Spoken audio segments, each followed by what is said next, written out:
de bienestar. Entonces, una tesis importante es que tratamos y que se recupera ahí son las formas en cómo se expresa esa caridad de Estado hacia las familias jornaleras. Se trata, y esto es una paradigma de la política social actual, de ofrecer apoyos directos en la mano del pobre para sacarlos de la pobreza. Es decir, yo les digo que a los niños, el PAJA, y bueno, ustedes deben saber el programa del hambre ahora, la cruzada contra el hambre. En el caso del PAJA están dándoles a los niños jornaleros migrantes, hoy en las últimas reglas de operación, este año, 150 pesos al mes. Y yo me pregunto, ¿para qué le puede servir a una familia jornalera que por sus propias condiciones sociales, culturales, educativas son extensas? ¿Para qué le pueden servir? Realmente 150 pesos podrán contribuir a contrarrestar la incorporación de los niños a los surcos, al trabajo agrícola. No.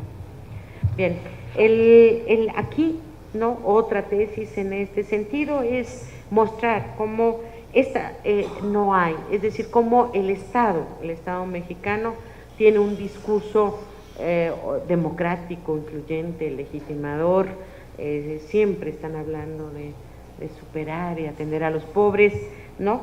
Y cómo esto, en el caso de los jornaleros, y creo que en general con los pobres, pero en esto lo vemos más agudo, hay una falacia total. Este discurso es un discurso legitimador, ¿no?, donde, a pesar de que se vienen, y esto no es nuevo, décadas donde el Estado afirma abandonar esta política paternalista de asistencia social, no puede ser de otra manera cuando nosotros vemos los programas que realizan, donde vemos claramente esa demagogia del Estado y que en su lugar lo que se utiliza es la limosna, la caridad para los más pobres, ¿no?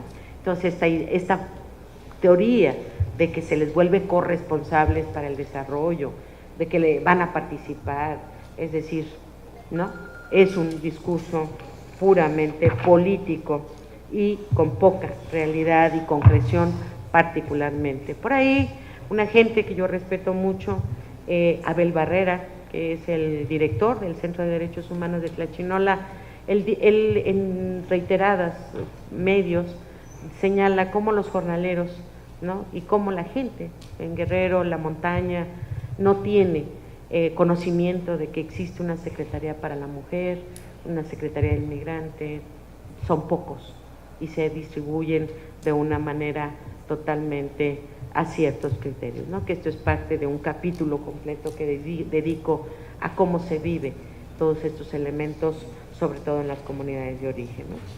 Entonces, por otro lado, tenemos este gigante, este monstruo que yo le llamo como una especie de figura vampiresca, ¿no?, que de alguna manera, y lo digo vampiresca porque al final de cuentas nosotros lo que tratamos de mostrar aquí es que la gran empresa, la empresa agricultora, no solamente se está explotando, sobreexplotando la fuerza de trabajo, está robándole la sangre, le está chupando la sangre a los trabajadores, a los indígenas, ¿no?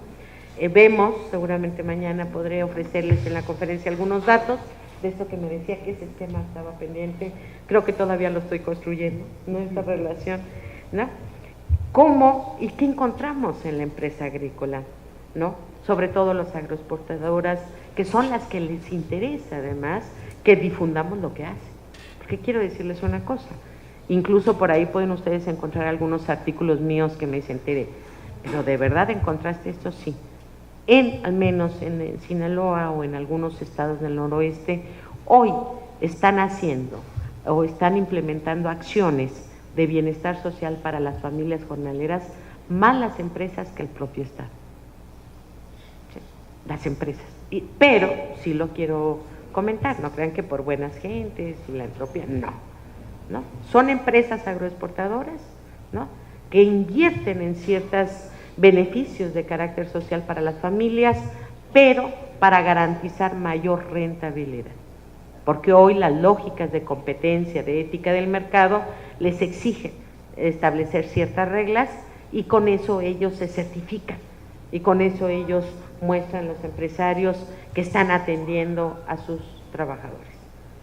Pero curiosamente encontramos que hoy está pudiendo hacer acciones efectivas de salud, de educación, de múltiples cuestiones que tenemos por ahí, que incluso está transformando las formas organizativas de la misma empresa, sobre todo a partir de los últimos 10 años. Hoy tenemos dentro de las empresas, y me van a decir, parezco que estoy haciendo difusión a las empresas agrícolas, ¿verdad? No, estoy haciendo una crítica. Tenemos incluso responsables de bienestar social. Hay agentes específicamente contratados para la atención de las necesidades. Lo que en otro momento, con limitados recursos, hacía la maravillosa y compasiva trabajadora social del PAN, ¿no? Ahora ya hay figuras especializadas, hay ingenieros de inocuidad, por ejemplo, en las grandes empresas. Pero parte de esto tiene que ver precisamente con estas lógicas de competencia en el mercado, sobre todo internacional. ¿Y qué es lo que encontramos? Que sin duda la empresa, ¿no? La empresa agrícola impulsa claros, evidentes, rentables procesos de reestructuración del sector. Hay una intensa esfuerzo de racionalización de los insumos, el uso de nuevas tecnologías, ¿no? El uso de nuevas técnicas de producción, que seguramente mañana con la doctora Lara nos va a platicar cómo esto está modificando incluso las lógicas, los flujos migratorios, las lógicas espaciales del fenómeno migratorio derivado de esto. Y cambian, y podemos encontrar. El director de la CADES en una entrevista me decía, mire doctora, hoy nos encontramos empresas que usted entra y parecieran un hospital, pero en la zona más de quirófano donde nadie entra, por todos los cuidados, por todo esto. Y tenemos avances de tecnología de diferente sentido, tanto en la producción, la circulación, el empaque, por ejemplo, de los productos. Sin embargo, ¿qué es lo que no cambia? El uso y la explotación de la fuerza de trabajo, de las actividades que todavía no puede hacer una máquina. La doctora Barrón alguna vez me decía, el jornalero siempre va a existir mientras no se inventen una máquina que pueda clasificar y recortar y seleccionar los productos agrícolas. Todo cambia y vemos empresas de una producción que por ahí precisamente en este video que se los recomiendo, Migrar o Morir, que es justamente en el campo Buen Año de un chino. Ustedes ahí les van a dar datos de lo que gana el chinito en la época de producción alta, ¿no? Frente obviamente a los 100 pesos, 200 pesos en diciembre que recibe un jornalero por 12 horas de trabajo, ¿no? Entonces, sin duda, ahí está estas exigencias de mejorar estas lógicas por parte de las empresas, ¿no? Lo que decía el doctor, el licenciado Nezahualcóyotl, hay un mercado cada vez más exigente. Les puedo platicar algo para que no parezca tan tediosa. Recuerdo en una de las visitas a uno de los campamentos en Sinaloa que llegué a la escuela y a mi trabajo que tenía que hacer, y había un alboroto, digamos, un gran bullicio en el campamento, y yo pregunté, bueno, ¿y por qué? ¿Qué tenemos? ¿Qué va a pasar? Imagínense que encontraron un pañal de un niño, sucio el pañal, en el campo, no en el albergue, en el campo, pero estaba de visita una certificadora internacional. ¿Saben los millones de lo que puede costarle eso a una empresa? ¿No? Y había un pañal. Sí. Digo, para mí los datos, digo, a lo mejor en términos escenográficos, decir, bueno, sí, un pañal sucio, ¿no? ¿Por qué? Porque eso paraliza la producción, paraliza la venta, baja los niveles de certificación de la empresa, y eso es costo rentabilidad, ¿no? Ahora, obviamente, todo esto lo que podemos ver es esta tesis que yo les decía y que está presente también, ¿no? Cómo esta inversión de las empresas que también encontramos, que también existe. Aquí también ustedes lo que van a encontrar es la voz de la empresa. También hay que oírlos, hay que verlos que se enfrentan, ¿no? Ahorita están muy enojados con el gobierno, sobre todo porque les regularon la inversión tan alta que se les daba para mejorar los albergues, se les daba infraestructura, recursos de la Sedesol para las galeras, ahorita está restringido. Entonces están sumamente enojados, diciendo, bueno, nosotros ¿por qué tenemos que? Entonces hay que oír a la voz de la empresa, es un actor importante en este sentido, y vista en términos de lo que es una empresa que busca rendimiento, busca costo-beneficio y busca también reducir los costos de transacción en términos de inversión, de bienestar, para el insumo más importante de su riqueza, con lo que genera riqueza, que es la mano de obra de los jornaleros. Y fíjense, ya hay testimonios, ¿no? Hay una persona que yo admiro también mucho, una gente que ha venido aquí a Guerrero en varias ocasiones, que es la doctora Teresa Guerra, una activista en derechos humanos, y les traje este testimonio de Teresa, la doctora Guerra. Dice, alguna vez se lo dije a un productor, el problema es que ustedes siempre han sido consentidos del Estado, como cuando uno consiente a un niño o a un hijo, no vas a quitarle lo consentido. Los acostumbraron a no pagar impuestos, los acostumbraron a no pagar seguridad social, los acostumbraron a que no respetaran los derechos del trabajo y no se visualizan respetando todo eso que a los otros empleadores, a veces con menor capacidad económica, los obligan a que cumplan. Ustedes saben que el sector empresarial, con sus organizaciones súper potentes, la CADES, la Confederación, agrupa no sé cuántas organizaciones, porque la empresa agrícola hoy no solamente es productora exportadora, sino también controla el mercado nacional. Entonces tienen los activistas, los políticos, los investigadores dicen tienen picaporte en los pinos. Y además lo que ustedes van a encontrar también aquí es una serie de complicidades, sobre todo en Sinaloa, donde el poder económico de las empresas, ¿no?, está totalmente mezclada con el poder político. Diputados que son dueños de las empresas, la directora operativa del DIF, ¿no?, es esposa del director de la CADES, pero es hija de uno de los principales empresarios. Entonces, ¿de qué realidad estamos hablando? Estos entretejidos entre el poder económico y el poder político en zonas de atracción también son recuperados en el libro. Y ya para cerrar, un tema que a mí me interesa y que de alguna manera es otro elemento importante que cruza el trabajo, es esta idea de la mitificada comunidad de origen, y que yo lo abordo como espacio de conflicto. Para un migrante, sea en Estados Unidos, sea donde esté, esta idea de decir, es que allá en mi pueblo es otra cosa, es que yo voy a regresar a mi pueblo, es que allá en mi pueblo, ¿sí me explico? Allá en mi comunidad, es una añoranza que de alguna manera muchas veces es más imaginaria que real, porque además se fijaron en ese tiempo en una historia.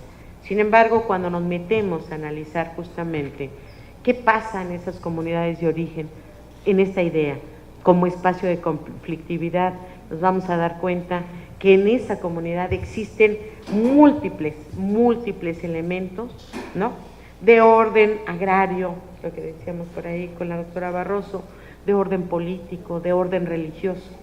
¿Por qué se pelean por 10 centímetros de tierra? ¿No? Y que uno dice, bueno, pues ni siquiera es terreno productivo. No, es que se están jugando su identidad, su historia, su tradición, lo que son en sí mismos.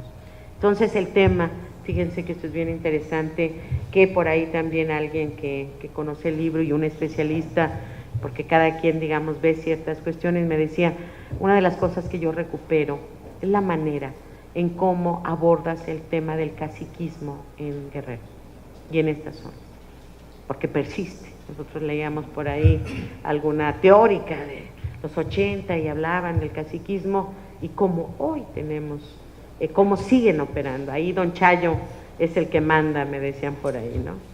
Es el que es el dueño de la tienda, es el dueño de la camioneta, es al que le tenemos que pedir permiso, que yo para poder llegar a la comunidad tengo que llegar y saludarlo, que me vi cómo corrió a un agente de un ingeniero de Zagarpa o de la Secretaría de Desarrollo Rural, ¿no?, porque no le había pedido permiso para entrar. es el que presta, pero también es ese agente que me presentó una muchachita de 14 años como una de las esposas nuevas que tenía. Muchachita maltratada, golpeada físicamente. Estamos hablando de ahorita, es decir, ¿no?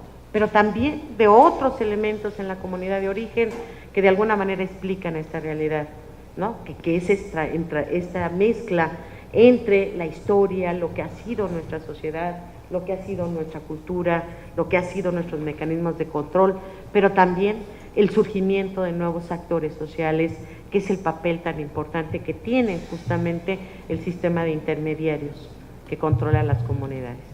Es decir, el jornalero migrante no solamente, nosotros no lo podemos imaginar, no solamente está controlado en esos campos agrícolas donde no pueden a veces ni siquiera salir de los campos, ahí tienen tiendas de rayas, tienen todo este elemento, no los dejan salir, hay vigilancia policíaca, ¿no? Están recluidos en los campos, ¿no?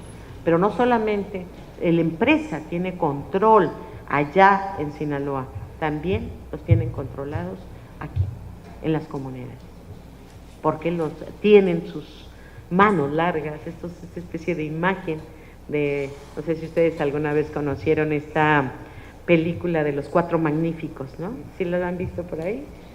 Los Cuatro Fantásticos. Hay un personaje muy interesante que siempre que yo veía esto decía, híjole, pero es como que tiene la capacidad de hacerse plástico, ¿no? Esa es la imagen que yo tengo.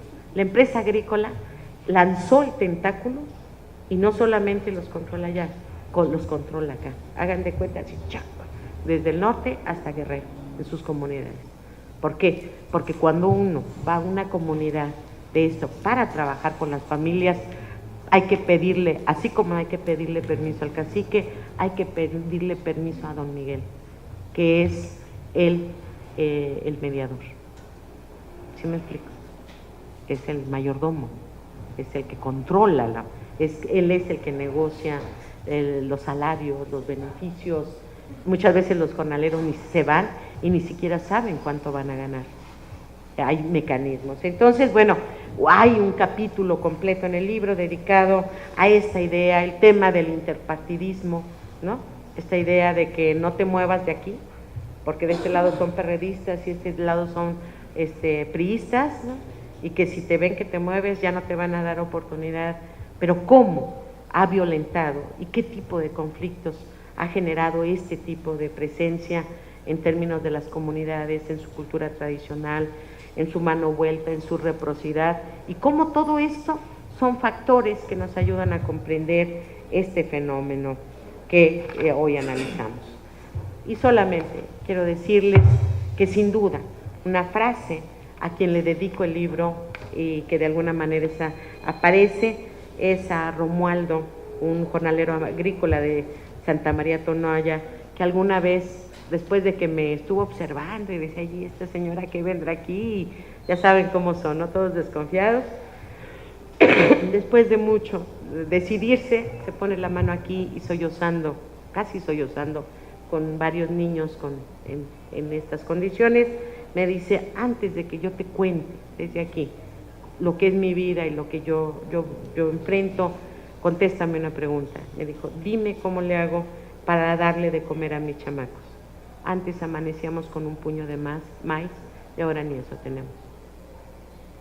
Entonces, cuando me dijo esto, mi respuesta fue, Romualdo, yo no tengo respuesta. Lo único que yo puedo hacer es llevarme tus palabras y hacerlas oír donde yo me pueda parar. Eso es lo único que yo puedo hacer, ¿no?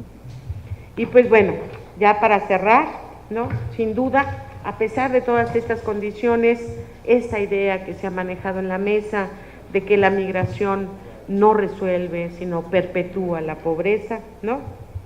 Esto lo vemos. Es decir, el jornalero lo único que quiere es poder trabajar, tener oportunidades, aunque sea en condiciones extremas. Cuando nosotros tratamos de explicar por qué tienen que llegar a un cuarto, ¿no? En condiciones terribles de las galeras, por qué aguantan todo esto, porque es la única opción, porque tienen que trabajar para sobrevivir ellos y sus hijos, pero además no solamente eso poco que reciben lo necesitan para poder venir y sobrevivir en sus comunidades, porque con lo que traen sobreviven. Y cuando digo sobrevivencia, en principio es sobrevivencia material, pero también como grupo social, porque a partir de eso ellos pueden hacer sus fiestas, sus mayordomías, sus festejos religiosos, es lo que les hace sentir y ser, al final de cuentas, seres humanos vivos. Y bueno, para cerrar, sin duda, ¿no? Lo que ya por ahí, la frase que por ahí utilizo, es esta, sin duda, ¿no? Y quiero parar aquí, ¿no? El libro da respuestas, da algunas respuestas, pero sin duda yo tengo y sigo teniendo más preguntas que respuestas todavía. Y pues muchísimas gracias por compartir conmigo. Muchísimas gracias, doctora Teresa Rojas Rangel, por ayudarnos a comprender la compleja problemática por la que atraviesan las y los jornaleros, en la inteligencia de que Guerrero ocupa el nada honroso primer lugar en expulsión de jornaleros, que disputa con su vecino Oaxaca, y es algo evidentemente que nosotros hemos puesto de relieve en la Secretaría, cómo nosotros estamos haciendo un esfuerzo por visibilizar a los invisibles, cómo en la Secretaría de los Migrantes y el Gobierno del Estado de Guerrero estamos justamente haciendo estas convocatorias, estos esfuerzos, como la presentación de este libro, que digo es el nacimiento de un hijo, para que autoridades como usted, especialistas en el tema, nos ayuden a partir de las diversas categorías de análisis que usted hace en el libro, a comprender justamente el concepto integral de la problemática jornalera. En primer lugar, y en segundo, a desmitificar las preconcepciones que hay sobre los jornaleros. Bueno, son pobres, son migrantes porque son pobres, y son pobres porque son migrantes, y que bueno, por tanto, están en una circunstancia, pareciera, condenados a estar permanentemente en una condición de exclusión, de marginación y de desigualdad. En fin, creo que el libro va a ayudar justamente a tirar estas preconcepciones, a desmitificar esta idea ya preconcebida, a veces inamovible, mental, conceptual, que se tiene sobre la migración jornalera, de los pobres de los pobres. Muchas gracias a la doctora Rojas, gracias por el privilegio de que se presente en Guerrero esta obra, que para nosotros evidentemente representa un esfuerzo titánico, y decía yo, de años de investigación. Antes de que pasemos a compartir un bocadillo y un vino tinto, si les parece a los de la mesa y a los que están allá abajo, queremos hacer un par de anuncios. El primero, decirles que mañana inauguramos el evento a las 10 de la mañana. Hacemos el esfuerzo por ser puntuales en esta secretaría. Ciertamente, como mexicanos no tenemos esta costumbre, pero cuando les decimos a las 10 no es que arranquemos a las 11, es que a las 10:00 estaremos arrancando este foro el día de mañana, Procesos Migratorios en Guerrero. El primero de sus características, que se organiza en los últimos años en Guerrero, en el que estarán especialistas de varias universidades, Autónoma de Guerrero, UNAM, UAM Xochimilco, y la propia doctora Rojas, que ofrece una conferencia magistral. También comentarles que estarán los consejos de jornaleros agrícolas de migrantes hablando, porque también hay que escucharlos. A veces se habla de los jornaleros en ausencia de ellos. La idea es que ellos hablen. Este esfuerzo que convoca la Secretaría de los Migrantes y Asuntos Internacionales, la Comisión de Defensa de los Derechos Humanos del Estado de Guerrero, la Universidad Autónoma de Guerrero y el Centro de Derechos Humanos de la Montaña Tlachinolan, es un esfuerzo justamente para escucharlos, para que se hagan propuestas de política pública y que recojamos y que integremos una política pública. Gracias nuevamente al doctor Pedro por su análisis, por su interesante exposición sobre el análisis del libro, al doctor Pedro Tello Almaguer, a la doctora Gabriela Barroso, a la doctora Teresa Rojas Rangel. Muy modestamente esta Secretaría quiere hacerles entrega de unos reconocimientos y de unos presentes con el propósito de que sea una muestra insisto, un gesto muy modesto de agradecimiento por su participación esta tarde. Muchas gracias, profe.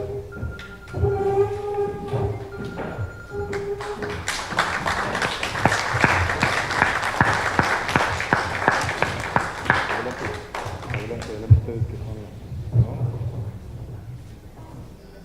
Doctora, muchísimas gracias.